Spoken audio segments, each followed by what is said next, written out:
यूँ तो भगवान जगन्नाथ जी के बहुत सारे रहस्य हैं, उनके मंदिर के और उनके खुद के बहुत सारे चमत्कार और लीलाएं देखी जाती हैं। तो आज इस वीडियो में मैं भी आपको भगवान जगन्नाथ जी के विशेष लीला, जिसे ज्वर लीला कहा जाता है, उसके बारे में चर्चा करने वाली हूँ। तो प्यारे भक्तों, क्या आप जानते हैं भगवान जगन्नाथ जी 15 दिनों के लिए क्यों बीमार पड़ते हैं? इन 15 दिनों में उनका पूरा ख्याल रखा जाता है, जैसे एक बीमार व्यक्ति का ख्याल रखा जाता है। दवाइयाँ भी दी जाती हैं और इन दिनों भगवान जगन्नाथ जी के पट भी बंद कर दिए जाते हैं। वे किसी भक्त को दर्शन भी नहीं देते हैं। अगर आप इन सब में से थोड़ी जानकारी भी जानते हैं तो कमेंट्स में जरूर जय जगन्नाथ जी लिखें। तो चलिए प्यारे भक्तों, शुरू करते हैं आज का वीडियो और इसके पीछे क्या रहस्य है, इस कथा को हम आज सुनाते हैं। चलिए बात करते हैं भगवान की ज्वर लीला के पीछे की कथा।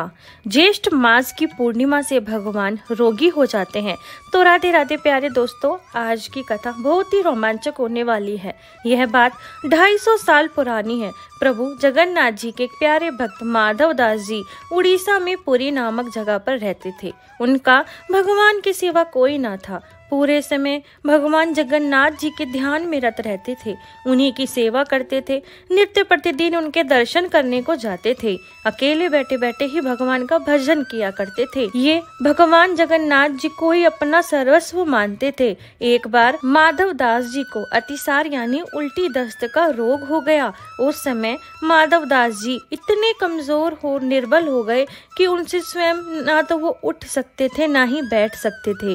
वह माधव दास जी को अपना सारा काम स्वयं ही करना पड़ता था, क्योंकि उनका इस संसारिक जीवन में किसी से भी संबंध ना होने के कारण उनके सुख दुख में शामिल होने वाला भी कोई ना था।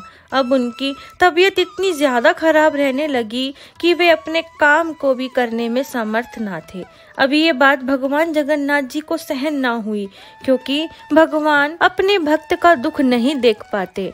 और हमारे माधव दास जी तो एकांतवासी थे, जो हमेशा अकेले ही रहते थे।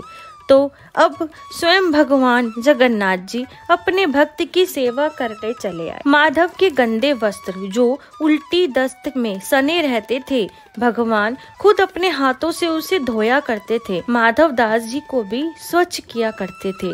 उनकी भी पूरी साफ सफाई का ख्याल रखते थे। उनके पूरे दिन खूब सेवा करते थे। जब कुछ दिन बाद माधव दास जी धीरे धीरे स्वस्थ होने लगे, तब उन्होंने देखा कि ये जो मेरी सेवा कर रहे हैं यह कोई और नहीं, स्वयं भगवान जगन्नाथ जी हैं। तब माधव दास जी पूछने लगे, भगवान आप तो परब्रह्म हैं, त्रिभुवन के स्वामी हैं, त्रिलोकीनाथ हैं, आप मेरी सेवा क्यों कर रहे हैं? अगर आप चाहते हैं, मुझसे इतना प्रेम करते हैं, तो मुझे स्वस्थ भी कर सकते हैं। पर भगवान इस पर बोले कि हे माधव, मेरी बात ध्यान से सुनो। तुमने बिल्कुल सही कहा, मुझे मेरे भक्तों से बहुत प्रेम है। जब तुम मेरे दर्शन के लिए नहीं आ रहे थे तो मैं ही तुम्हें देखने चला आया, क्योंकि मेरे प्यारे भक्त मुझे नित्य प्रति नहीं दिखाई देते तो मेरा मन भी विचलित हो जाता है, क्योंकि मैं अपने भक्तों के वश में हूँ। इसीलिए मैंने तुम्हारी सेवा की, लेकिन इसका अर्थ ये नहीं कि मैं किसी का भी प्रारब्ध समाप्त कर दूं। अपना प्रारब्ध और कर्म इंसान को स्वयं भोगना ही पड़ता है। वो इसलिए माधव दास, इसे तुम इस जन्म में नहीं भोगोगे तो फिर अगले जन्म में तुम्हें अपना प्रारब्ध भोगना होगा। और जो अगले जन्म का प्रारब्ध और भी कठिन होकर सामने आता है। मैं नहीं चाहता मेरा भक्त इतने से प्रारब्ध के लिए फिर 84 योनियों में भटकता रहे, अर्थात फिर से जन्म ले। इसीलिए हे माधव, मैं तुम्हारी सेवा करने चला आया। हे माधव, मेरी ये बात सुनो, तुम्हारे प्रारब्ध में अब 15 दिन और शेष हैं।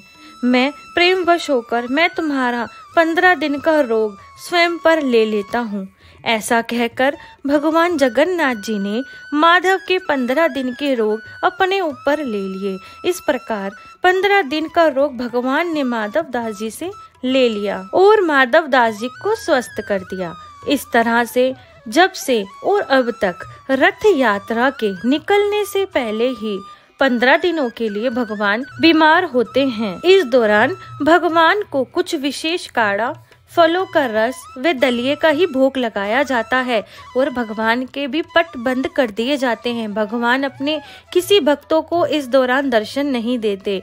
भगवान की इस लीला को ज्वर लीला भी कहा जाता है। प्यारे भक्तों, तो कैसी लगी ये कथा और ये वीडियो? मुझे पूरा विश्वास है आप लोगों को भगवान जगन्नाथ जी की प्यारी कथा बहुत ही सुंदर और अच्छी लगी होगी। तो जल्दी से कमेंट्स में जय जगन्नाथ जी दिल खोलकर आज लिख दीजिए। वीडियो को लाइक जरूर कीजिएगा, इससे आपको भगवान का आशीर्वाद जरूर मिलेगा।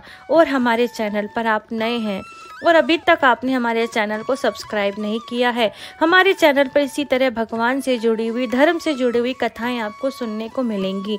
तो हमारे चैनल को सब्सक्राइब कर लीजिए और बेल आइकन प्रेस कर दीजिए। और ये जानकारी आपको अच्छी लगी हो तो अपने तक सीमित ना रखिए और इसे शेयर कीजिए अपने फ्रेंड्स में, रिलेटिव्स में, ताकि ये जानकारी सबको मिले। मिलती हूँ नेक्स्ट वीडियो में, तब तक के